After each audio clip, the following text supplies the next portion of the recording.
2025 के आंकड़े हैं सर, हमले बढ़ गए हैं रूस के जी। और कीव में भी होने लगा है। मैं अभी कुछ ट्रैवल व्लॉगर्स को देख रहा था, बढ़िया घूम रहे थे कीव में, लोगों से मिल रहे थे, ये बात भी हो रही थी। लोग भी कह रहे थे कि देखिए कभी कभार कुछ कीव पे होता तो है, लेकिन कभी भी सिविलियंस को अटैक नहीं करते हैं वो लोग, वो मान रहे थे इस बात को।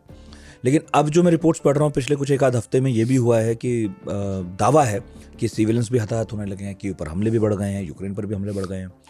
कहीं ऐसा तो नहीं है कि अब ये दिसंबर ही बचा है, लेकिन अगले साल के 2-3 महीनों में अगर ये पीस डील नहीं हुई तो पूरी तरह यूक्रेन गिरने वाला है। क्योंकि अगर हम ये बात कह रहे हैं कि रूस कमज़ोर हो रहा है, तो यूक्रेन भी कहीं से मजबूत तो नहीं हो रहा है। बिल्कुल भी नहीं।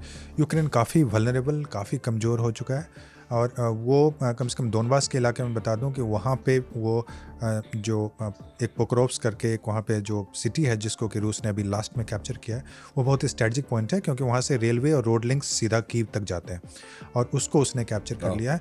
और उसके बाद यह संभावना बताई जा रही है कि बहुत दिन तक यूरोपियन यूनियन के सपोर्ट के बिना, और अगर अमेरिका सप्लाई, अगर डील नहीं होता है तो अमेरिका सप्लाई बंद कर सकता है। अमेरिका ने बोला था कि टॉमहॉक मिसाइल देगा, अमेरिका ने टॉमहॉक मिसाइल नहीं दिया है। तो अगर ये सारे अगर यूरोपियन नहीं देते हैं तो फिर फाइटर जेट्स अगर नहीं देते हैं तो यूक्रेन बहुत दिन तक युद्ध नहीं लड़ पाएगा रूस के साथ। उसके पास पैसों की भी कमी है और आर्म्स एंड वेपन्स की भी कमी है।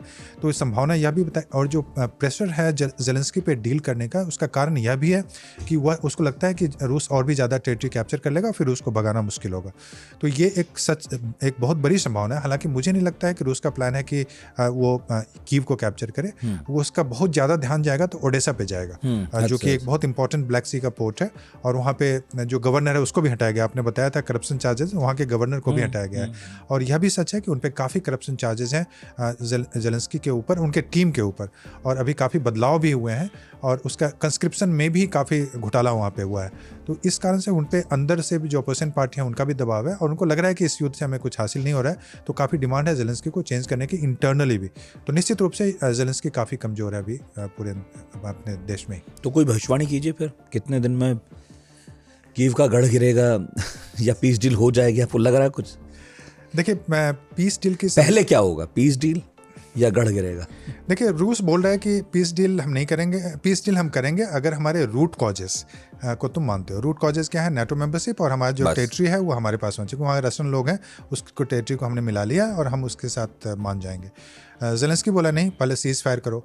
रूस को लगता है कि सीज फायर करने का मतलब है कि हम इसको टाइम दीजिए यूक्रेन को, यूक्रेन फिर से आर्म्स बुलाएगा, आर्म्स वेपन्स लेगा अमेरिका और यूरोप से, और फिर हमला जारी रखेगा। तो इसलिए वो सीज फायर की बात नहीं बोल रहा है। हम बोलेंगे रूट कॉजेज पे जाओ, रियल डील पे बात करो, तब हम सीज फायर की बात करेंगे।